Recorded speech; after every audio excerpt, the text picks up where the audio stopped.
Hello, everybody. This is Jord M87, and you're listening to the Dynasty Hotseat.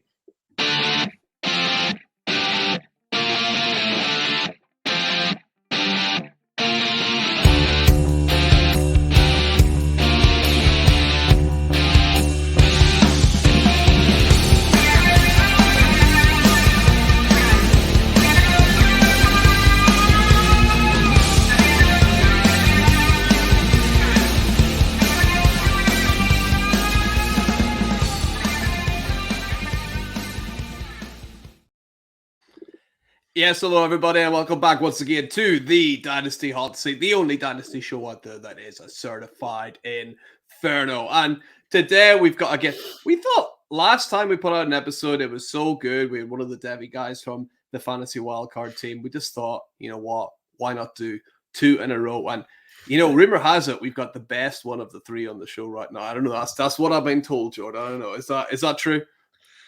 Definitely not, but I'll take the compliment.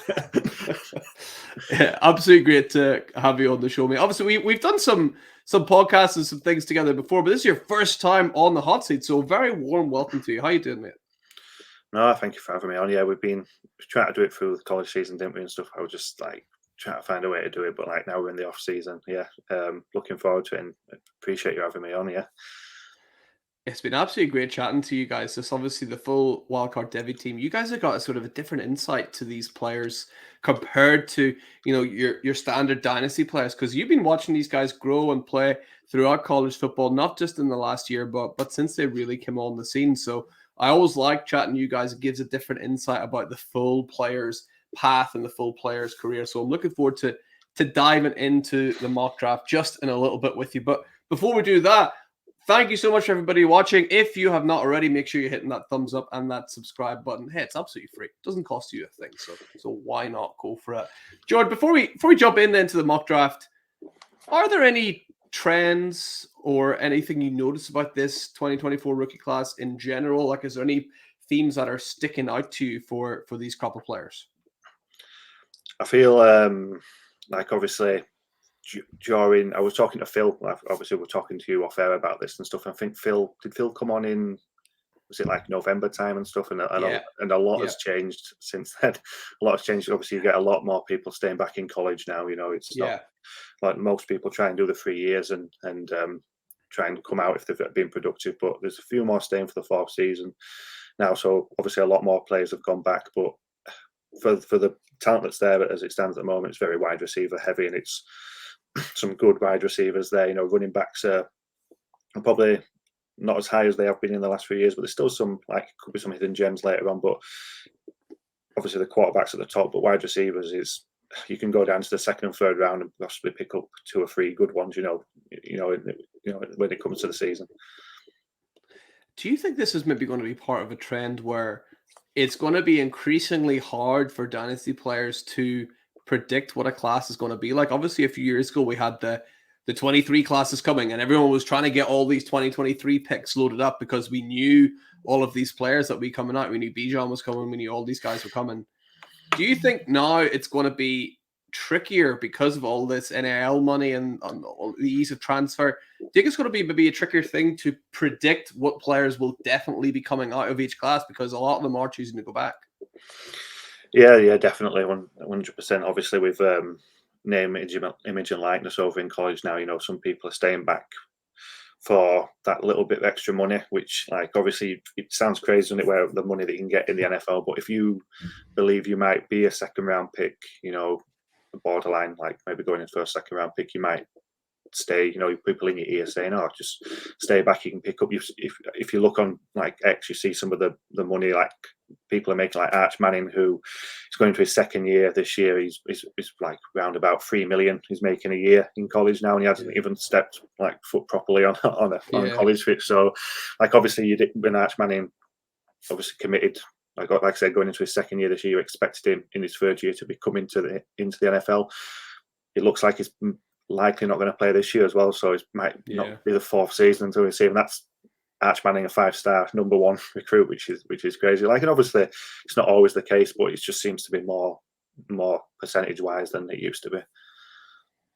Yeah, even with someone like the Travion Henderson one really shocked me, and then Quinson Judkins also moving to Ohio State. That just for me really showed me it's like, oh, money really is talking now in college sport, right? Because that wouldn't have happened without the money, right? No, I think it's like even with like an injury going in, like say after your 3 years, you can like obviously enter the NFL draft, and even with an injury, like you'd still probably be tempted just to get out there. But like now, it seems like a safer option with like an injury, you go back, because I don't know how much. Obviously, I'm not an expert in scouting when it comes to NFL as an NFL teams and stuff, but it does seem like even with an injury, staying back for an extra year doesn't hurt. Dependent, but it might not hurt. You look at Chris Olave; it worked out well for him, and I'm sure it's going to work out for a lot more players going forward as well. Yeah, exactly. So we might not have Henderson or his teammate Ibuka to pick from this draft, but we still have plenty of really, really good players to work from. And Jord, good news for you is you're going to pick every single player here. So there's no worries about getting sniped by anybody here, which is absolutely fantastic. We're going to start off with the 1-1. This is a Superflex non-tight end premium league. You're on the 1-1, Jord. Who's coming off the board and why? I think it's, well, obviously some people are different and stuff, but I think the highest percentage-wise, everyone seems to be going this guy. I think the guy I'll go at number 2 is like seems to be a surefire thing, you know, and obviously you normally would think, oh, surefire thing, high talent, you'd think going number 1, but the ceiling for this guy, which is quarterback Caleb Williams, is so high. I've been obviously, I think most people who follow college football have seen him progress over the 3 years, and you can see what, like I mentioned, his ceiling. You can see how high his ceiling is and what he can achieve. You know, as off script, you know, like guy. You know, we can see what he can do in the pocket, but out of the pocket, he's a bit of a magician, really. And you know, the talent there, you know, with his arm and yeah, it's just, it can be anything. You know, like that's how high it is, and I can't not pick upside like that at 101, you know, despite how good number 1 the 102 is. Yeah, I'm interested in all this. I think it's just noise. I'm not really sure how much of it is actually coming from Caleb Williams. But what do you make about this reading? Like, Caleb will not set foot in Chicago. He's not interested in going to the Bears. All of this kind of talk. Like, is that just smoke and mirrors from people who are looking for a story, or do you think there's anything to that? It's so hard to know what is real and what is not. Like, obviously, we've seen it in the past with people like Eli Manning, where it has happened before. Obviously, it's a big gap in time from then to now, so it's very rare. But I remember Kayvon Thibodeau going off of fantasy a little bit. Well, apart from if there's some IDP guys out there, but Kayvon Thibodeau, when he came out, it was like meant to be a consensus definite top 3 pick, and there was like stuff going around that he wasn't really bothered about football. You know, he's more interested in just picking up a bit of money, like making his own like way in life, as in like a business thing. And he's done pretty well so far over the Giants and stuff and everything. So it's one of them where I'm not saying that everything's not true. You just got to be careful. Like I've never seen Caleb Williams or anyone properly close to him come out, and also even like when it's not normally fathers and stuff, not mums and dads, but saying stuff and everything. It's not always true. So Caleb Williams is staying quiet, which is the best thing for me. You know, if he came out and it was like denying stuff and everything, then you'd be like, I don't know, you'd be still questioning it. But Caleb Williams is quiet, which is that's good for me to say that it's not true. Yeah, I would tend to agree with that. So we got Caleb locked in. You're talking about the pick number 2 is more of like a safer kind of bet. Is that Marvin Harrison Jr. for you then, pick number 2? Yeah, I think it has to be just because we'll talk about the other guys after, but yeah, he is a bona fide guy, and just obviously I've got my eyes on another wide receiver in here, but even how much I love a homer pick and stuff, this guy's still so much better and stuff. And it's like, what can't you do? You know, he's if you've watched him in college, he's just so fun to watch. He gets open for fun. Ohio State have got so many good wide receivers, and they always have done. And Marvin Harrison is just, even when the likes of Chris Olave was there and Garrett Wilson and stuff and everything, still stepped up, in them years and shown what he's done. He's just. I think everyone that's talked about him in the past, especially on your podcast, have said enough about him for me not to go on about how good he is. I think everyone knows now. Well, yeah, I've started asking people now. So I asked Jack, well, episode just came out just a few hours ago. You probably haven't quite caught it. I asked Jack, and he's obviously Ohio State fan. It's like, is there anything? Like, is there any weakness there at all? Is there anything anyone could take and run with and say, aha, but this? And he obviously said no because he's a massive homer, but also quite hard to find flaws in Marvin Harrison. Can you, as a Washington fan, can you find anything to pick a hole in Marvin Harrison's game with? I wish I could. Max. But the only thing I will say is, despite how good he was and how good he has been for Ohio State, I still think my guy probably deserved the Blitnikoff Award for the best wide receiver in college.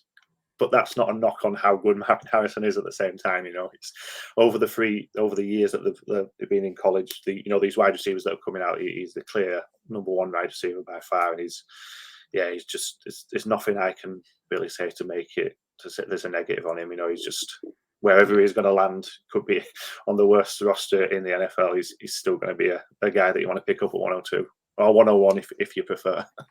Yeah. Right. We'll get to your guy later, but I'm actually right. I'm right there with you with it. I'll talk you through why whenever we get to him. I don't know if we're going to get to him as soon as 103 though. Are we, George? No, like I say, as much as I like to push my guys and have my blinkers on when it comes to Washington players, I think the next guy is going back to quarterback, and it's someone that I had nowhere near the first round. Probably even 4 or 5 months ago, I liked him and stuff and everything, but I was still with the years before, because he's been in college a long time, which is Jayden Daniels from LSU. He's been in college for a long time. Obviously, I was a massive Pac-12 guy. I saw him at Arizona State, and he wasn't on my radar as being a good quarterback at the next level. But since going to LSU, obviously he's had wide receivers there, like Nabers and Brian Thomas, but since going there, he's just improved in the 2 years he's been there, and his ceiling is in fantasy is really high. No one in this class I can see rushes like he can. The talent he's got, and we're talking about this with the Devi guys yesterday off air, and the weight that he's put on, and he doesn't to me, in my opinion, doesn't even look like he's put that much weight on. He still looks like a similar guy to what he was at Arizona State, but he has, and I've seen him get hit a few times, especially this year, some big hits, and he's taken them well, to be fair. But the rushing upside is great. Still a bit to work on passing wise. He's got a good arm. He can make good throws, but sometimes, as soon as he's pushed out of the pocket, he seems to do well, but he just seems to be quite eager to move out of that pocket quickly as soon as there's a hint of a bit of pressure. But stuff like that, you'd hope that he could work on at the next level. And if it all comes together, he's got quite a high ceiling too, despite having 5 years in college. He's someone that, like I said, I wouldn't have this high a few months back. But he's just that ceiling. Obviously the floor is, if it can be a flop, but this is why we play fantasy for risks like this. When it comes to rookies, because if it does hit, it's going to be brilliant for your fantasy team. Yeah, absolutely agree. He's got such a high ceiling. What would you say is the thing that you've noticed Jayden Daniels has improved on the most since his time at LSU? He's definitely his passing, but his accuracy and his consistency with his passing. In the pocket, if he's got time, he's a good passer. It's just the only knock. Well, there's maybe a few, but the big knock on him is as soon as he feels a bit of pressure, he wants to get out. Unlike Caleb Williams, who stays in the pocket for as long as he can. Even when there's an edge rusher or defensive tackle breathing down his neck, and then he will move away from the pressure to try and stay in the pocket at times. To make a throw. Jayden Daniels obviously moved straight out of it, but as a passer, if you went back and looked at his Arizona State days, it was so inconsistent, overthrows and things like that. But accuracy is really improved at LSU, and people will say that obviously the 2 wide receivers has helped him, but his accuracy has. If you like I say, just go back and watch some of his Arizona State, and you'll just see how far he's come as a quarterback. Yeah, he's certainly got huge upside. I love taking him at 103. Interesting enough, the only two people to take him at 103, you and Jack, both taking him at 103. Quite interesting, man. Sensible man. Yes, exactly. So who's coming off the board next to you then at 1-4? Are you staying at quarterback or are you going back to receiver? Staying at quarterback, and it's a guy that's probably flipped over the last few months of watching. Like I say, I've obviously seen quite a bit of him in college, but sometimes you don't. When you're watching their game, you're not always watching the same players, so you go back and watch a little bit more of them. And so these two have flipped around now for me. That's Drake Maye at the 104. Still a very talented player, and obviously mentioned so many times. I think every time I listen to a podcast, I mention Drake Maye as the the size that you want at the next level. That prototypical size that as a quarterback, and he's a big, strong lad. But he also, you look at his physique, and you when you see him run, he actually is a really good runner with the ball and stuff. It's a surprise when you first see him, making runs like that. When I first saw it, we're like, this kid can move for his size, and his arm talent's good. There's a few issues that, again, similar to Jayden Daniels, that you'd hope at the next level, getting to with the coaches there, he can improve on. He's a bit inconsistent with his throws. It's strange because, obviously he's got a decent arm, I feel, Drake Maye, but sometimes his touch is a bit off, and his the accuracy away, he's just under throws. Sometimes he's just not getting that timing right. I don't know if it's his mechanics maybe and stuff. There's better people out there when it comes to looking at that stuff than me, but things like that. But as a whole, as a prospect, he does excite me. And I remember, in college, against some of the tougher defenses, he struggled. People like NC State and Clemson, he struggled against at the back end of the season. But he's done it with he's done really well with a bad offensive line. And some half decent wide receivers. You look at the wide receivers that Drake Maye had compared to Jayden Daniels, and there's a massive difference and stuff. And he still managed to put up good numbers. So, like I say, the upside is there for him. And despite him dropping below Jayden Daniels, and I just think that there's not much in it for me personally and stuff. Jayden Daniels as a rusher is probably definitely more exciting and more possible to put up more points for your fantasy teams than Drake Maye. And I think that's maybe the only difference for me. I think they're both quite close, and I wouldn't, if people had Drake Maye at 103, I wouldn't begrudge it. Yeah, it's the kind of thing that maybe if you have you're in a couple of different drafts, you might want to consider taking Daniels and some and taking Drake Maye and others. I think it would be foolish to put all your eggs in one basket for one of these two players, because they're both have some question marks. Daniels certainly the bigger upside guy, but Drake Maye, if he kind of rounds things out, could be a player in the NFL for a very long time. He's got ticks a lot of the boxes for that. So he's locked in at 1-4. Where are you going next then at 1-5, Jord? I think this is where when your viewers start watching, they'll definitely be screaming at the screen, Homer pick. But most people do go the other guy here, but I'm picking my guy, Rome Odunze here. Ooh. And with the other guy that will be my next pick. I know a lot of people have the other guy a bit further away than this guy, but I've have him quite close, to be honest with you.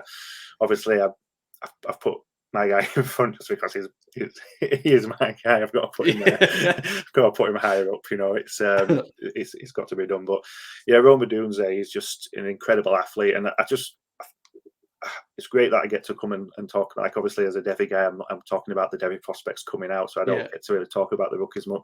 So what's great about me getting to talk about Rome Odunze, I see a lot of people knocking the 2 years. It's been in college 4 years. I see a lot of people knocking his first 2 years in college, and I'm not going to sit here and dismiss analytics. I think they're fantastic. I have no time to do them. I read other people's and take them in because they are interesting and they can help you in fantasy. I'm more of a watcher of tape. But if you are going to do analytics, you need to have the full picture, in my opinion. And if you look at Rome Odunze's 2 seasons, with analytics, you could easily put a knock on him which is fair. But if you got to look at the bigger picture, and like as someone who actually watches college football, it can paint the bigger picture. And Rome Odunze in his first year, obviously 2020 was COVID. I think the Huskies played 5-6 games, and they weren't even all in a row. I think they had like 2 games in they didn't start the season until October. They had 2 games, then they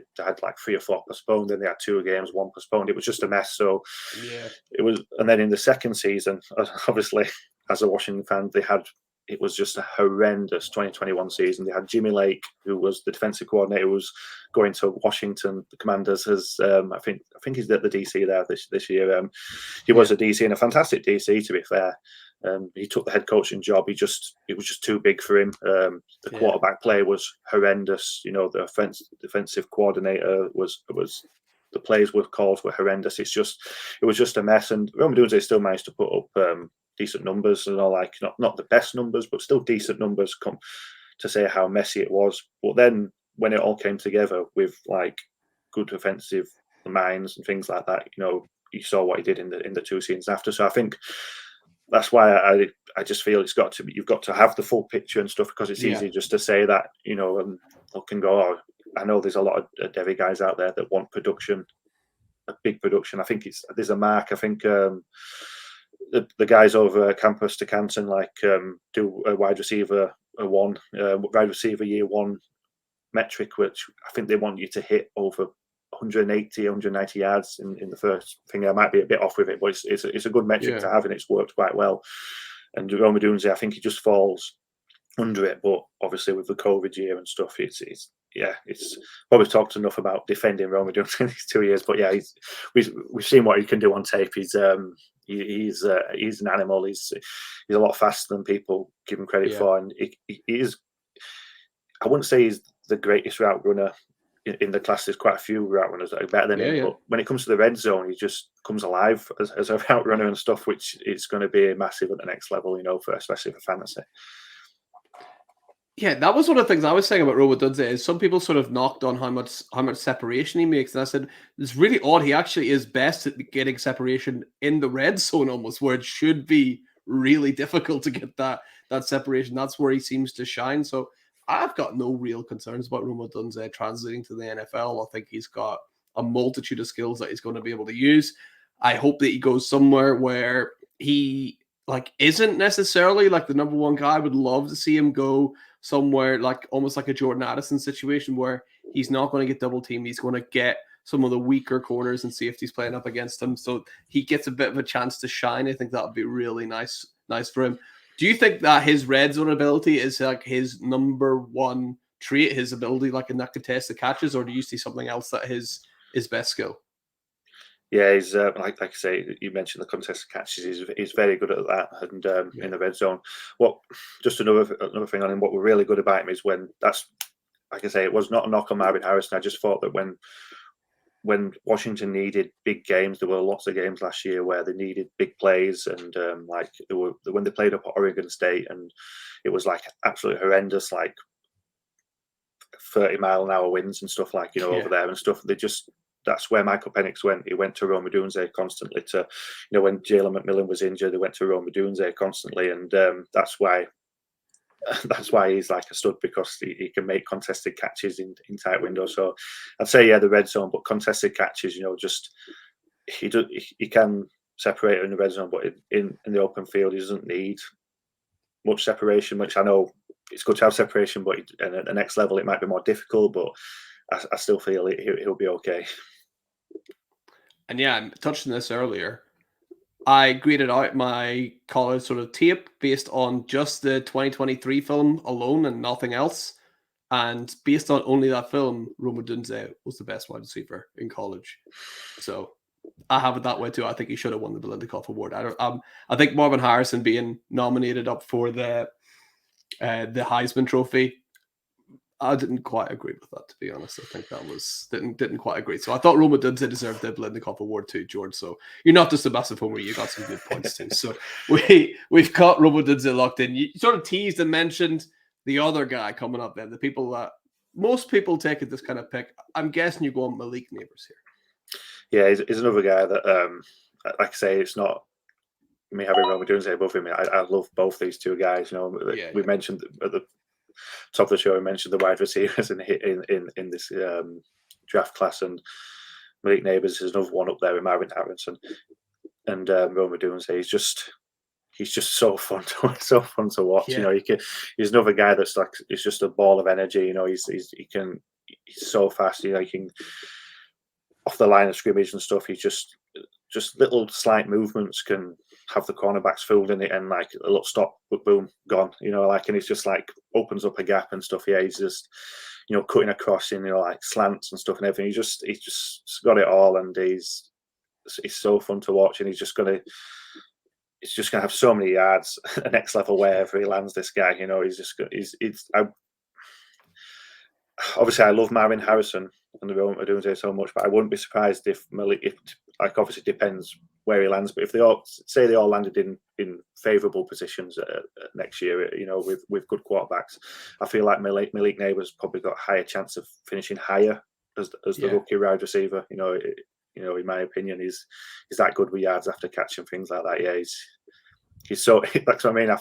If I wasn't a Washington fan, I'd have Malik Nabers, maybe above Rome Odunze, but they're both very good players. Yards after the catch, that is like the highlight thing for me. He's almost like, not a comp for him, but in the same way that when Deebo Samuel catches the ball, he looks like a running back at times when he's got yards after the catch. I almost like Malik Nabers sometimes looks like he's so natural with that ball in his hand that it looks like he's played running back for a couple of years as well, the way he's able to juke people and just find creative lanes to get by people. I think it's really just impressive, and he's quite creative as well. I haven't heard too many people talk about how creative he is. I think there's all well and good, like, you're faster than everybody else, but I think he's also sneakily like crafty and creative with some of the routes that he's running, some of the twists and turns that he put in. I don't know, is that something that you see with Nabers as well? Yeah, definitely. He's a very intelligent wide receiver, you know, like, and we've seen a lot of them guys at the next level achieve so much, and like, and even like after a few years, they're still doing things that like amaze you, and I think that's going to be Malik Nabers. You know, I wouldn't be surprised if he's a guy that's like, when he's with the coaches, he's telling them like, I think we could do this route, we could do this, we could do that, and because he is a do it all guy, and he's just, I can't say enough good things about how good he is, and I can't wait to see him at the next level.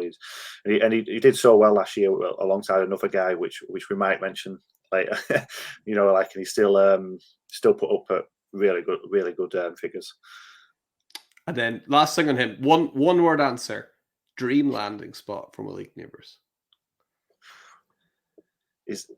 Can I say it anywhere? Because that's how good he is. Yeah. I have to say a team. Yeah, absolutely. It doesn't matter. Doesn't matter where he goes. He is that good. I mean, it's anywhere would be fine, but depending on what happens with the guys there, obviously, I don't know if they go back to wide receiver, but saying that, actually, I'm going to say Chargers, but Jim Harbaugh's there. They probably run the ball more often now. But yeah, with someone like Justin Herbert, that would be pretty good. Yeah, agreed. I think that would be an absolutely brilliant matchup there with those two. Right, so you got Nabers locked in. This is kind of the 7th pick. This is usually everyone goes the same player here as well. Are you going to go down the same line? Is this where Brock Bowers comes off the board for you, or are you going somewhere else? Yeah, I wish I could be different, because I do like being different, but unfortunately it is Brock Bowers, because they are, in my opinion, these are the top 7. Obviously, you can have different tier breaks, but this is like the top 7, and then after that, it's like, you might. There's no. I know there's never any guarantees in fantasy football, but you like your chances with these top 7 here, and then after that, you know, who knows and stuff. But yeah, Brock Bowers, fantastic player. You know, if you watched him play for Georgia, it's weird. It's so strange to see the tight end of what he can do. You know, he's obviously going forward, just normal, making space, you know, catching, you know, running them, a good route runner, you know, and just finding those, you know, those gaps. He's just so good at, you know, like, you know, in zone coverage. Just everyone knows how dangerous Brock Bowers his, but in zone coverage, he still just finds the gaps to make plays, and you'd think that like he'd attract, defenders like defensive backs or like linebackers to attract and move towards where he's going to be because he's the danger guy, and he just manages to find and get himself open all the time. And if you think that's like hard enough to defend against stuff like that, then he's coming out the backfield, like on handoffs and stuff like that, which is crazy. The way he moves and is unbelievable. Obviously, his size is going to be an issue. Obviously, we'll see what he comes in at and stuff. But even if it does come in a bit lower than maybe a lot of people like in a tight end, I still think that he's one of them players that he's that good. They'll just find a role for him wherever he goes. I think I'm not that massively concerned if he comes under with his size. It's like, I think I can't remember the exact size, but I think Evan Ingram was similar. Yeah. Obviously, he came in quite low, and he's, apart from a few drops here and there, he's done pretty well for himself. So yeah, I'm not too concerned if he does come a bit lower than when people want him to be as a tight end. Yeah, I'm right there with you. I'm not really concerned about what's happening with Brock Bowers. Like, he's going to come in, he's going to be a real good prospect. A question I've been asking every guest the last couple of weeks, Jord, is an interesting one. This is obviously non-tight end premium. Let's say we put on a let's say 0.5 tight end premium, 0.5 PPR. Does Brock Bowers move up from 7, or is that not quite enough to move him up?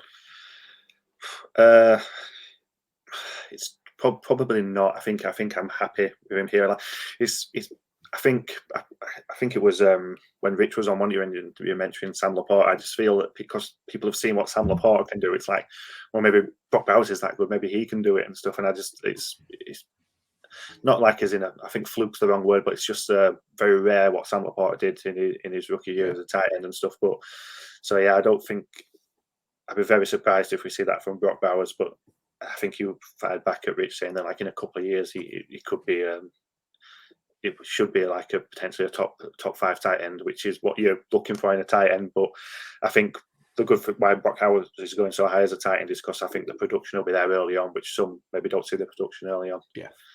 Yeah, absolutely agreed. So Brock Bowers in, and this is the top 7. This has been for a long time now. This has been locked in. These are not exactly in this order. Everyone's got a slightly different order, but this is the top 7. So this is sort of a tier break for me and for a lot of people, I think. So who's at the top of this next tier of players for you, Jord?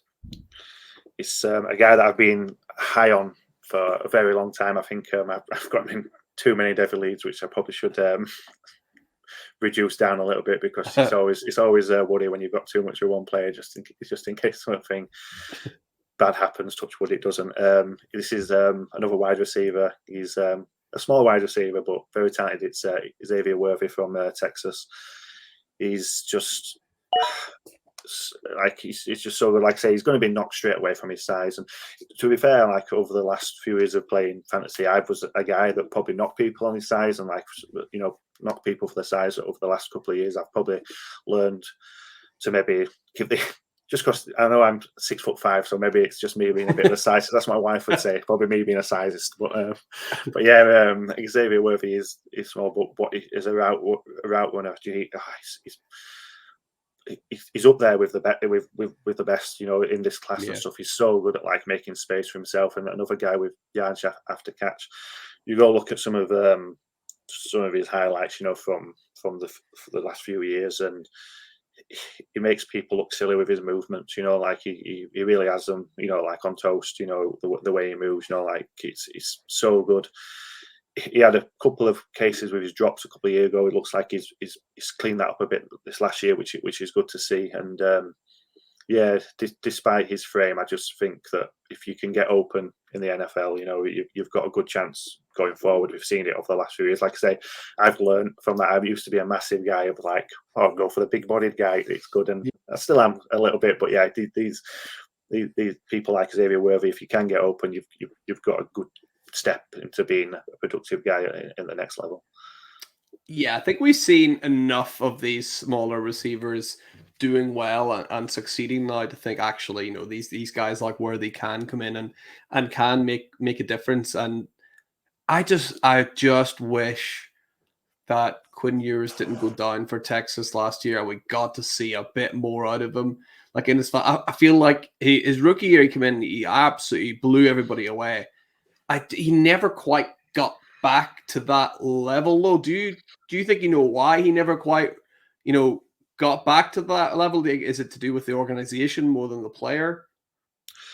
I feel like obviously the year before, obviously they handed the ball off to Bijan Robinson, but he was the main wide receiver there, Xavier Worthy. And then obviously last year they had he had Sanders as well, the tight end, but obviously he had like limited compared to this year. But obviously AD Mitchell came over, so shared out like a role with there. And I think they just like because Bijan went to the NFL, obviously they lent on another guy that we might talk about later, lent on him like a bit more, and obviously lent on him maybe not as much as what they do with Bijan. They probably threw the ball around and spread the ball out a bit more, which they haven't done, in previous years. So yeah, I think even with that, he still put up decent numbers, and that's something like at the next level and stuff that he might have to deal with. But like I say, with the tier break of like the 7 that we mentioned, I just think that maybe this guy's got a more potential, than the other wide receivers, that are in this class, that of like putting up better numbers, in my opinion. Yeah, I think he's going to come in. I can't wait to see what he does. I think after the combine, I think that'll probably shoot him up some people's boards. Like he'll run quite a fast 40, and that usually, for whatever reason, even though it has literally no correlation between success and running a 40, I think he'll probably end up shooting up people's boards. So 1.8 here, I think, is a good place to have Xavier Worthy at the start of this new tier. And is he in sort of a larger tier for you with a couple of other guys, or is he sort of out on his own? It's just, I probably put the next guy that I'm going to choose in this tier as well. And again, it's someone that's I wouldn't. I don't even. I'm to be honest with you, Max. I'm not even like a massive fan of the pick, but it's just the ceiling, and even though a lot of us don't really know, it's weird. We don't really know a lot about him. It's JJ McCarthy, the quarterback from Michigan. We actually don't know a lot about him, but what we have seen in that small sample size, especially as a passer, the upside is incredible, and you just got to hope that he can actually throw the ball more than 10 times a game and be successful at the next level. Because as a rusher, he's great. He wasn't asked to do much. We all know what the Michigan run game and O-line was like, and it was just easy just to lean on that. And when he did throw the ball, he was good. He just, and it was a few question marks there, but mechanics wise and stuff, he's really good. He doesn't use. He gets his feet set quite well, and he doesn't use that much. Like when he's throwing backwards and stuff. With his shoulder, he's very in lines and stuff, and he's like uses minimum movement. He's got everything like that. He just needs to put it all together, and maybe we need to see it more as like being asked to throw the ball more, and and I think his accuracy, I suppose, is there, and maybe a question mark, but it's not the worst thing in the world. We just want to see more of it, and hopefully that, and if it does come together along with his rushing upside, he could, if he threw the ball as much as the other quarterbacks mentioned, and he had a decent success rate, even maybe a little bit lower success rate than the other guys. Obviously, Jayden McCarthy would be right up there in the top 4. We just haven't seen what we want to see from it as fantasy guys, have we? Yeah, he's one that a few months ago I sort of thought some NFL team is going to take him maybe too early, and I think now people are sort of catching up now with what's happening, and he's probably going to go. It looks like he's going to go in the first round of the NFL draft. But as we're speaking right now, he's sort of odds on to go in that first round, which it will do mass amounts of good for his draft capital in Dynasty League. So I think as you're towards the back end of this draft in a Superflex League, I love it whenever there's quarterbacks still here, because they just make such a huge difference to your team. And this time next year, JJ McCarthy, if he hits, you can get Xavier Worthy plus Brock Bowers plus these guys going ahead of him. You can get them plus extra going on top for a player that you took just a couple of picks right after them. So I'm a big fan of doing this and taking swings on quarterbacks, especially towards the back end of the drafts. And I think JJ McCarthy is a really good example of someone who's like, hey, why not swing for the fences with him? So I love the pick at 1-9. I think that's really good value. At 110, there are plenty of quarterbacks left. Are you keeping that rolling, or there's also plenty of wide receivers left too? Are you going back to the wide receiver well? I'm actually going to the running back position, but I put him in here because I wanted to talk about him because I feel like because of what happened, he's dropped down, so we don't get to talk about him much. It's Jonathan Brooks, I will say before I think I wouldn't take him here and stuff and everything because obviously I wouldn't have to take him here and stuff. But I think this is the position he would be at if he didn't tear his ACL in November. I think he had a fantastic season up until then. You know, obviously with Bijan Robinson going, they were like, what's the Texas backfield going to be like? It was like guys there. It was like a few sophomores and stuff, you know, and things like that. People who hadn't seen as much time on the ball because they just give it to Bijan most of the time.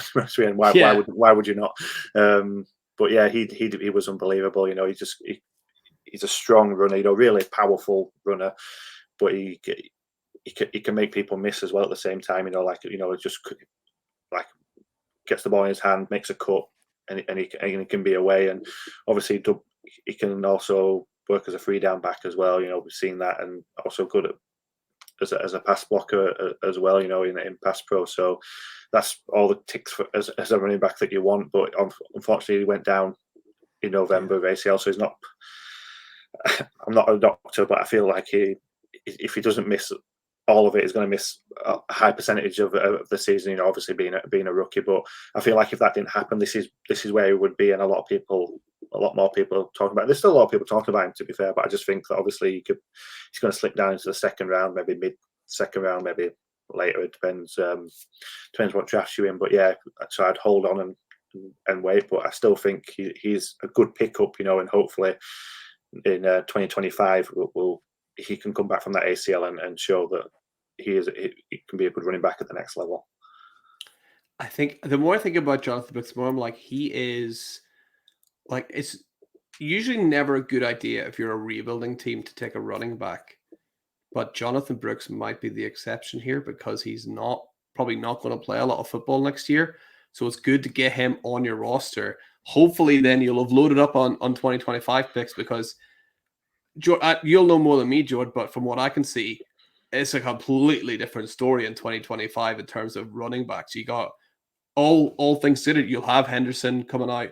You'll have Ollie Gordon coming out. You'll have Omarion Hampton coming out. You have a lot of these running backs that are going to appear. Then you can plug in Jonathan Brooks, who's going to start playing. That's really, really nice for your teams, right?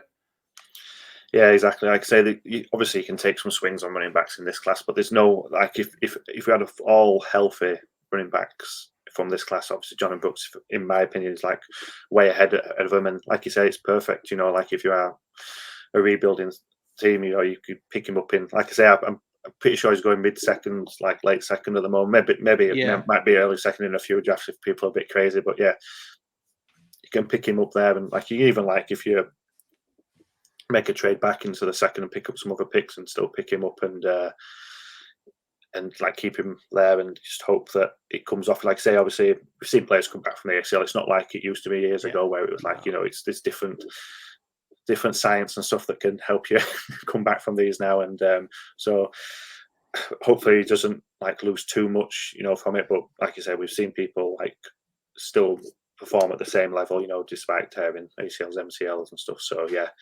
You don't even need them. Tajay Spears doesn't have one. Like, it doesn't matter. Yeah, that's true. Yeah, so I think he'll be just. I actually think he's going to continue after the draft. I just can't wait to see how low he falls. I hope he keeps falling. I'm going to keep my mouth shut about him. I'm not going to spend anything because I think he's going to keep falling because these running backs are going to go to teams and people are going to get excited because one of them's going to end up in a good spot. And Jonathan Brooks isn't playing football, so he's going to continue to slide down, which makes me happy because I'm going to pick up some more Jonathan Brooks. So I love that pick there. I think you're right. If he was fully healthy, that is exactly where he would be going, George. I think you're spot on. So you got 2 picks after the first round. And then I think we might be good for time to quickly speed through a second round as well, George. So who are you going with the penultimate pick of the first round? It's the other LSU wide receiver. It's Brian Thomas. He's a guy that I wasn't. Obviously, he did okay in his first season, but he really came alive in the first season. And another big guy, it's a contested catch guy. He can. The amount of times that he drove past people and didn't have much space, but made a catch in the red zone. He's another guy where it's the upside is obviously not as high as it was, but there's a potential there for him to be a wide receiver too at the next level, which is what you're looking for. Obviously in this type of draft, obviously it's not as some good wide receivers, but it's you're not going to look for potential wide receiver ones at this level, at this stage of the draft, should I say. So a high chance of a wide receiver too. He did well, like I say, last year alongside Nabers, still managed to put up over 1,000 yards. And I mentioned earlier, I've got a thing for big-bodied guys, and I just can't help it, Max. I was massive on Nico Collins, and it finally came off after 3 years. Yeah.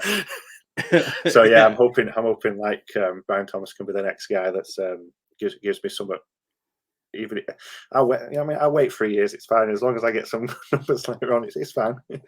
That used to be a thing. It used to be you had to wait 3 years for the wide receivers to break out, and then Chase and Jefferson came along and ruined that for everybody, right? Just blew everything up immediately, and these guys are just producing earlier and earlier. So I think it's fine to hold on to people for a while. What's nice about Thomas is you mentioned it. He's kind of used to playing second fiddle. He knows how to work these things behind that number 1 star receiver already. So yeah, it would be good for him to end up going somewhere where he is maybe playing second fiddle to somebody, and he's still able to get over 1,000 yards. And we've seen it enough times now in the NFL that a good team's number 2 receiver is still a really, really good option for your fantasy team. So I think that's what Brian Thomas can be for you. And I got to ask, are you not picking Troy Franklin because you just don't like Oregon? Is that the thing as a Washington fan? What's going on here? As soon as we're doing a second round and stuff, he might make an appearance. So he's not coming in at 112. Who's your final pick of the first round if you're being a massive homer and not picking the Oregon player? To be fair, you say that I'm even being a bigger homer than you actually thought by not picking Troy Franklin. But I will say I would not pick this guy here. But I just thought that if we only had time for first round, I wanted to get this guy in because I feel like this guy's being very underappreciated and stuff. It's Jalen McMillan. People are just going to be laughing at him. He's just picking all that Washington play. He just wants to talk about Washington. But honestly, Jalen McMillan is, again, I think he's going in the third round at the moment, which is it's criminal in my opinion. And obviously we've still got a lot of time before. I know people do rookie drafts a bit early, but the more likely they're going to be after the draft. So there's a lot of time still for him to move up, and I think he will. I think just because he was so good over the years he's been there, he was more productive than Rome Odunze in the COVID year and the 2021 year and stuff. So he's obviously injury last year has taken a knock on his stock, in fantasy, and I think he tried to come back a bit too fast. He got injured again, but when he were in that Washington team, he was so good. He has good speed, good length. A lot of the time he's play out the slot, but he can play out wide as well and stuff. He's got really good hands. He just separates so well. He just gives himself so much space to make plays. And just like I say, I think people have dropped him so down because of the injuries, but I think if he stays at the third round, I feel he'll be like the steal of the draft. He's just so talented. All 3 of these the Washington wide receivers are talented, which most people say, well, you're going to say that, but they're so good. And what's good about these 3 guys, which might not be fantasy relevant, but what NFL teams will love, which could see him go higher in the drafts, is they block so well on the outside for the teammates as well. We know how much Kyle Shanahan loves a blocking wide receiver over there and stuff. So and I feel that coaches see that and they like the enthusiasm and they like wide receivers that get their hands dirty. So that could be a reason why they get drafted higher. But just pass catching alone, Jalen McMillan, 6'1", 195 pounds. He doesn't look it when you're looking at him on the screen, but he is that size, and like I say, he is a really good wide receiver. That's why like I say, I'm not going to pick him at the 112. I just wanted to make sure I got a chance to talk about him. I love it. I'm actually really glad you brought him up because I can't remember who exactly. Well, I've had a few people on who've taken Jalen Polk ahead of Macmillan, and I've sort of mentioned like to me watching the Washington games, Polk was very much the third option in that team behind, obviously Odunze. And for me, it was Macmillan was the second option, the second read that Michael Penix Jr. was looking for, not Polk. Is that something that you've seen? Obviously, you'll see a lot more as a Washington fan, but that's what I've seen. Yeah, that is exactly what it was. Like I say, Polk's a really good wide receiver as well, but he was the third wide receiver, just a very good third wide receiver on the Washington team. But obviously, he managed to pick up a lot more players last year, but just obviously McMillan was down, and which obviously helped him going forward for his draft stock. But yeah, McMillan was definitely the 102. And even in 2022, you could argue that Odunze and McMillan were both quite close together. It was like talent-wise and stuff, but Odunze probably edged it, but they were a lot closer than they are now. Obviously, because of the injury, he didn't get to show as much this year. To be honest with you, I wasn't sure if he would stay back in school and stuff, but obviously he just thought he's done enough before that just to enter himself in the draft. And I still think he'll go at a decent rounds. I would be surprised if he falls out into day 3. I feel like he's a day 2 guy, definitely. Yeah. Is your pass catch is Washington's pass catching tight end? He sort of came on towards the end of the year. Is he coming out in this year's draft, or is he still a young guy? No, they're both guys are coming out. There's Jack Westover and I hate to say it, I'd probably say Devin Culp's probably a little bit better. Probably got more athleticism. It's just weird because I'm going to be interested to see where they go, because in fantasy circles no one's talking about these guys, but they are both really good pass catchers. But when you've got three wide receivers that Washington have had, it's like hard to get them in the game. But if you go back and just watch the little bit of tape that they have, like you say, they haven't made loads of plays, but still you can see the athleticism from both of them, and obviously pass blocks. So I am going to be intrigued to see where they go. Like I say, I don't know. With tight ends, you never know fantasy wise. It might be ones that you pick up the waiver wire later on, but I think as NFL tight ends, just in general for your teams, I think they're both potentially good pickups. Yeah, I remember doing a write-up about Westover when I was watching the weekly games, and he was one of my star players. It's like this is the last thing that Washington need. It's another great pass catcher. It's like, how many of these guys you got here? Like, it's unbelievable. So yeah, he's someone I'll be keeping my eye on. Then I know he's definitely coming on. So Jordan, we're gonna speed run through this second round, right? What we're gonna do, you're gonna pick your next 3 guys in a row, and then we'll pick one of those guys just to chat about a bit, and then we'll speed through the next 3. So we're gonna go rapid fire. Who's pick 2-1, 2-2, and 2-3 for me? So I'd probably say I'm not doing it on purpose, I promise you. So I'll go. But to be fair, they're both together and stuff and everything. So I'd probably put Keon Coleman ahead of then Troy Franklin, and then Blake. You'd love it to be Blake Corum this early, but Bucky, I would. Bucky Irvine as well at the 203. So I put 2 Oregon players in there. That's fine. Yeah, that's quite nice. I did decide to become an Oregon fan as well, Jordan. I don't know if you. Oh, cheers. Yeah, I did. Just watching. Came on. Yeah, no, just watching them. It's the uniform. It's actually mainly to do with I love the Mighty Ducks, and it's the Ducks and the whole. It just lined up. So yeah, I decided to become an Oregon fan, and that doesn't mean I'll put allegiances aside. Although I do like Troy Franklin and Bucky Irving. So let's talk about Troy Franklin, right? Most people have him up in the first round, albeit the back end. So it's not too egregious to have him here at the top of the second. What about Troy Franklin for you doesn't push him into that upper tier? Yeah, like I say, I do like him. He's a good wide receiver, but it's just.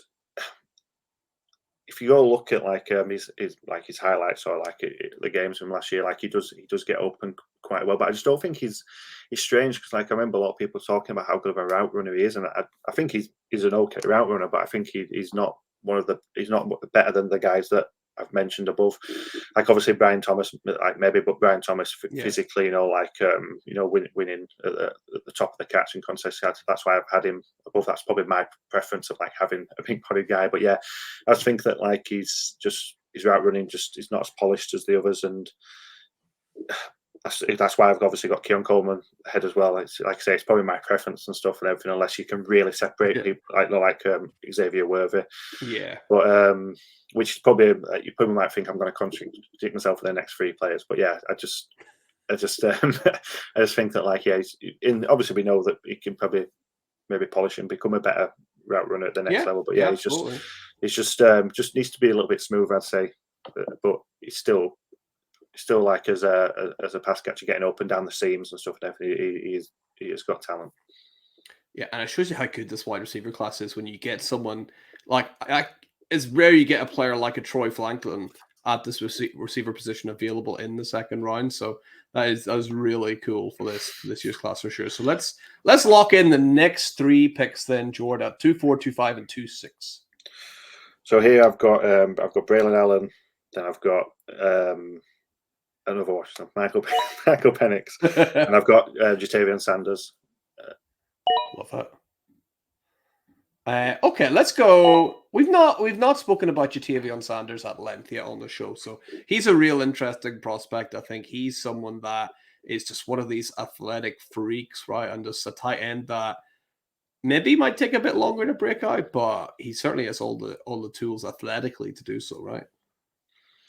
Yeah, he's probably like when I think about it, like more, I probably maybe should have him a bit higher when I look at things like that. But I just think as a pass catcher and everything like that, he's fantastic. And like I say, with Brock Bowers, he's similar. But like with Sanders, I don't know what the NFL are going to think of him as. Like, are they just going to, because they'll just have to use him as pass catcher. He's not very good. He's not a great blocker and stuff. So obviously, again, he can work on that at the next level. And they might make him into one, and work on him with that. But with Brock Bowers, just because what he can do from behind the line and things like that, he's going to be used, in different ways. With Sanders, are they just going to use him as a pass catching guy? Like I think Rich mentioned it, which was a great point with the Bills, but with Kincaid, it's that's the only thing that the knock that brings him down the board. But like as a pass catcher, he's really talented and stuff. He moves really, like you look at him when he gets the ball in his hand, and he doesn't look like he's moving that fast, but he's going past people. It's got strange. Yeah, he's an absolute unit as well. Like just one of those guys, almost like David Njoku is maybe not the perfect example, but it's somebody just like, oh my god, like this guy is that big and can run that fast. It's sort of like it doesn't quite add up a lot of the time. So I think he's going to be someone that's going to be a hell of a lot of fun to watch. But yeah, it might take him a little while to become fully fantasy relevant as he learns the nuances of tight end, which again used to be the way it was. It used to take 3 years for tight ends to come along anyway. So no harm in that happening for Sanders as well. So we got another round of 3 picks to lock in then, Jord, 2, 7, 2, 8, and 2, 9. Who are you going with? So we've got Lad McConkey first, which is probably the contribution I was saying, like that people might think we've, but we might get onto it. Lad McConkey, and then I've got Bo Nix, and then AD Mitchell. Let's roll with Lad McConkey then. So I've seen him taken as high as the first round on this show. So high. Yeah. So tell me about Lad McConkey, one of the best route runners in the class. Another smaller guy, had trouble with injury at the start of the year. What's Lad McConkey's flaws? What's he good at? Talk to me about him.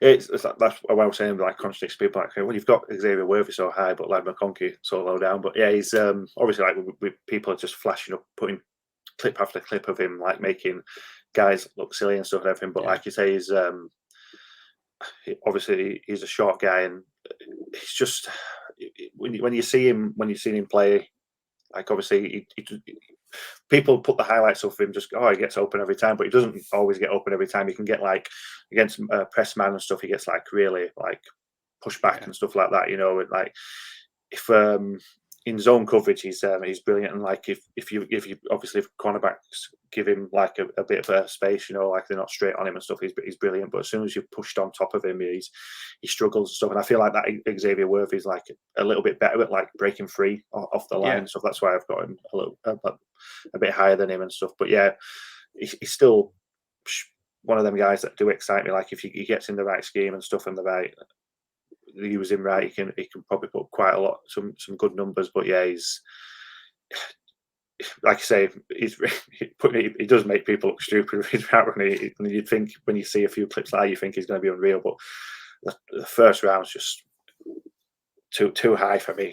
I wouldn't want to be paying that much. I feel like it could go a little bit higher than this, But yeah, I'm quite happy with where he is. To be fair, he's one that I think is really going to depend on landing spot as well. Like if he goes somewhere super exciting, like if he goes to like the Chargers or somewhere that's an opportunity, he will fly up boards. But if he lands like the Titans or like somewhere where people aren't excited, like the Patriots, if they don't take like a quarterback, then the hype's going to like just take a bit of a flop, I think. So he's someone who landing spot is really going to depend. If people can paint a picture of Lab McConkey being a fantasy success, he'll fly up the board. But if they don't like the landing spot, I think he might drop down even further than this. So it's going to be interesting to see what happens with Lab McConkey. So you got one more group of 3 to go: 210, 211, and 212. So which 3 Washington players are you going with? I mean, I would normally have Jalen Polk in this, but I wanted to throw another guy in there just to hopefully you might mention talk about him. But obviously, I'd normally look at running backs here. So I've got Trey Benson, I've got your guy Blake Corum. Yes, the 211. I've sneaked him in for you, but like I probably would maybe have Jalen Polk around here. Well, I definitely would have him, but I just wanted to talk about another guy, which I don't know how far you have to. Oh no, you don't have to go too far down for him. He's moved up the ADP. It's Malachi Corley. At the who is it, sorry? Malachi Corley.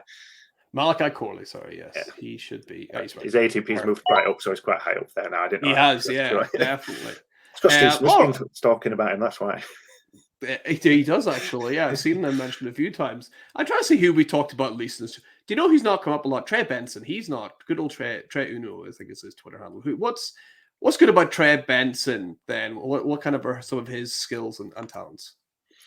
Well, I thought he was going to be the number 1 running back when the season started. I thought, he's probably likely, if he has the season he had in 2022, he's probably going to be the number 1 running back off the board, in the next draft. But yeah, he's another powerful runner and stuff. But he's got good, decent breakaway speed as well. He's really good. He's shifty guy. Like getting through it. But just it just didn't work for him as much in 2023. I don't actually know why they didn't use him as much as they did in 2022. I don't know if he had some niggles and stuff, but nothing really came out that I saw. But yeah, but when he did play, he obviously he looked similar to what he did in 2022, which he had that really good year with Florida State.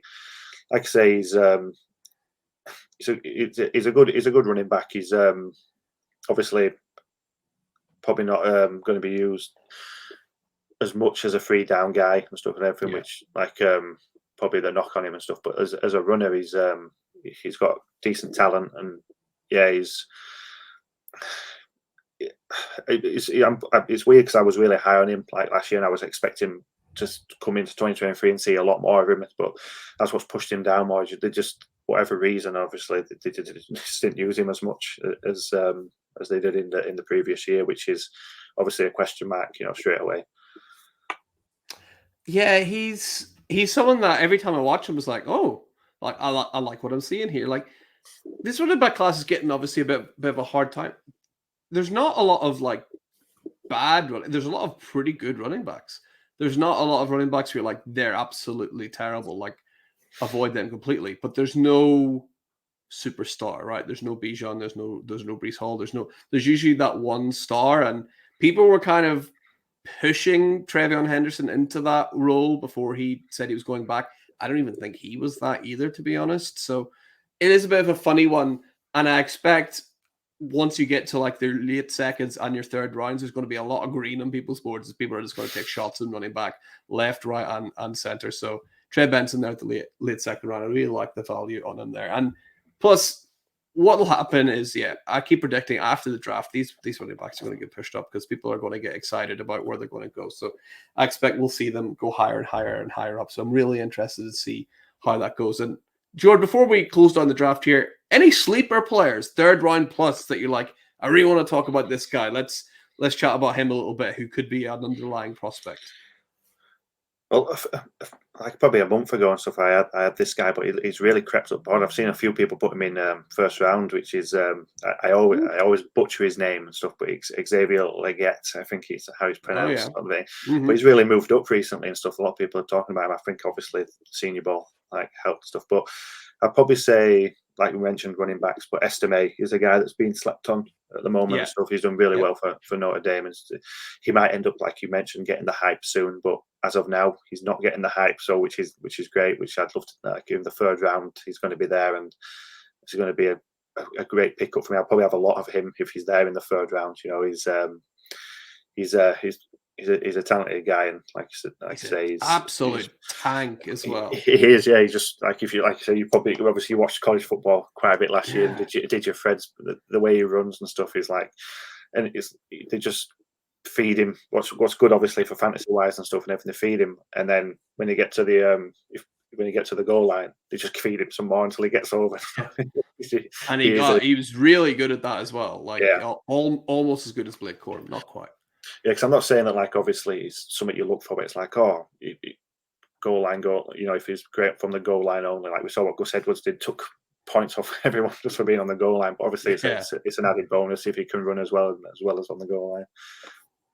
Yeah, he's the perfect complementary back to like I can't think of one on top of me. A team who's got like a speedier kind of guy, almost like if the Lions didn't have David Montgomery, Estime would be really good to come in to be complement with Jahmyr Gibbs. So I think he'll find himself a nice spot there. And yeah, Xavier Leggett, a guy that started off super hot, right? I think he was leading college football in receiving yards with Spencer Rattler, and then the whole team kind of fell to pieces a little bit. So it kind of faded down again. But now he's coming back with a vengeance. So he's obviously got a lot of talent to even be up there in the first place, leading college football in receiving yards. So yeah, I can't wait to see what happens with Xavier Leggett.